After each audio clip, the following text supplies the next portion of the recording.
Pois é, conosco aqui já ele, o fonoaudiólogo Luiz Câmara. E o nosso assunto é motricidade orofacial. Se você tem dificuldade em deglutir, se está passando por radioterapia ou tem problemas de ATM e também conhece alguém com AVC, ou mesmo questões de hábitos infantis, você não pode perder essa entrevista com o nosso consultor na área de fonoaudiologia, o Luiz Câmara. Luiz, seja bem-vindo ao Estação Saúde e as suas considerações ao nosso público. Em primeira mão, eu gostaria de agradecer pelo espaço cedido, né, pela oportunidade, que é sempre bom estar divulgando a nossa profissão e o quão é importante. Pois é, e para nós que fazemos o Estação Saúde, a TV Master e o Grupo Alex Filho, é um prazer tê-lo conosco. Pois é, você já entendeu a lógica da coisa? Vamos falar sobre motricidade orofacial. E vamos iniciar exatamente por uma questão chamada disfagia. Apesar de ser um pouco complicado, mas nada mais é do que a dificuldade de deglutir. É isso mesmo? Disfagia? Exatamente. A disfagia, falando a grosso modo, é a dificuldade ao deglutir. Pode acontecer de forma natural, com o próprio envelhecimento. A própria velhice pode trazer a flacidez na musculatura facial, como também casos neurológicos, casos em que o paciente, por exemplo, sofra de câncer e tenha que passar por uma radioterapia, né? Então, tudo isso pode causar a dificuldade em deglutir. Quer dizer que essa questão mesmo, assim, o passar dos anos, à medida que a idade vai avançando, a pessoa pode ter, necessariamente, não necessariamente, mas pode acontecer de ter essa dificuldade de deglutir? Exatamente. A dificuldade pode vir acompanhada de engasgos, né? Principalmente para líquidos, na hora da alimentação, tosse frequente. E aí o risco, logicamente, se a pessoa tem essa tendência a ter essa dificuldade com o passar da idade, o risco existe, uma vez que se está tendo essa dificuldade, pode se engasgar e aí o alimento, de vez de ir para o estômago, ele vai para o pulmão. Exato. As causas podem haver a broncoaspiração e a pneumonia, a pneumonia frequente, né?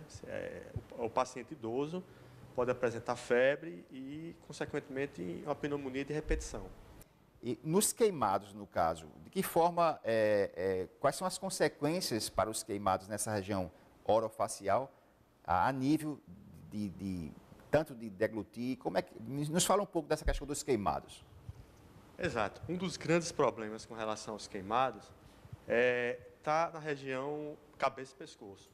O que pode acontecer? Pode ocorrer desse tipo de cicatriz formar algum tipo como é que eu poderia dizer assim, de enrijecimento da musculatura facial.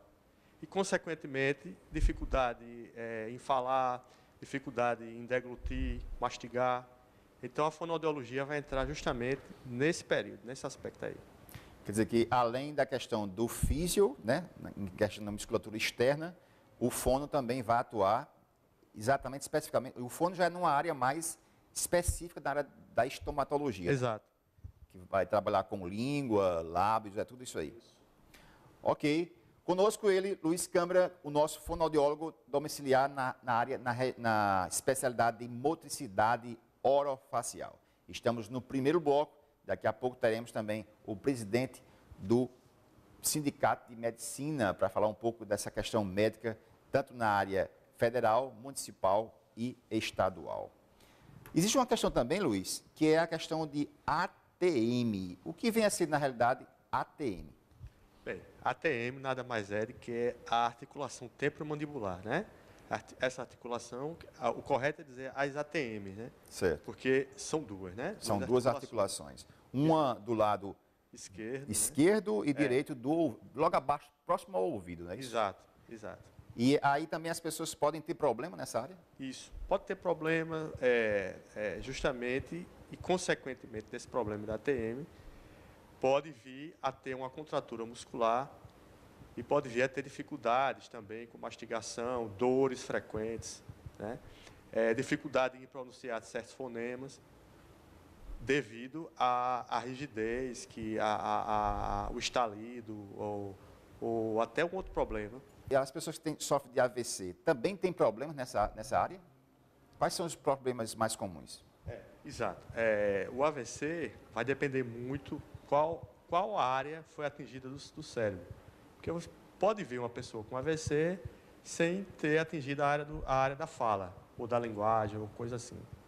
E pode vir a pessoa ter o AVC e ter tanto ser atingido a área das funções estomatognáticas, como sucção, deglutição e mastigação, como só atingir uma coisa só, que é a fala. Né? Que a fala é o ato motor. É o ato motor de falar, é a fala. A linguagem já envolve coisas como raciocínio, memória, é uma coisa mais complexa. Então pode acontecer do AVC atingir a área relacionada somente à questão motora da fala ou a área relacionada à linguagem ou as duas coisas juntas. E nesse caso aí, quando se trata da AVC, se atingir essas áreas como ele fez a citação, logicamente você necessita, nesse caso, de uma área especializada na área de fonoaudiologia, especialista em motricidade orofacial. Por isso que você que tem dificuldade de deglutir, você que está passando, inclusive, por radioterapia, uma vez que a radioterapia provoca também queimaduras em determinadas regiões, não é isso mesmo? E aí vai afetar? Exatamente.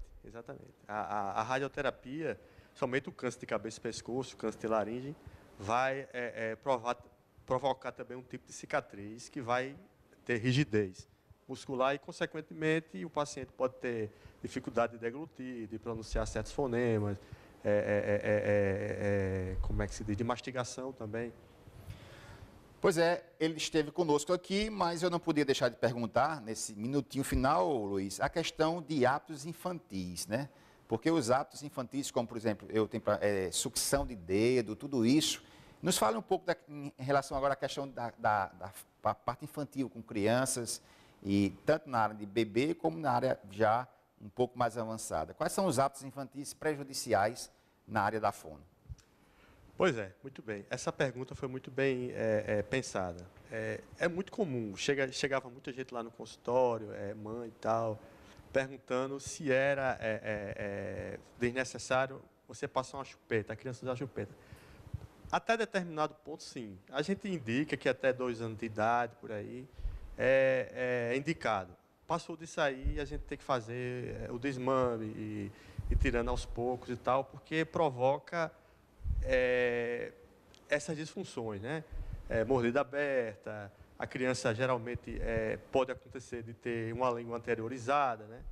Que é aquela criança que fala com a língua um pouco para fora, né? E tudo mais. E aí vai, com certeza, prejudicar até mesmo a questão da fala, não é isso? Exato. Esteve aqui conosco ele, o nosso fonoaudiólogo, convidado, inclusive domiciliar, Luiz Câmara. O telefone dele é 8831-0233. Não mude de canal, porque no segundo bloco vamos conversar com ele, que é o presidente do Sindicato dos Médicos, falar umas questões relacionadas à medicina, tanto a nível federal, como estadual e municipal. Daqui a pouquinho a gente volta.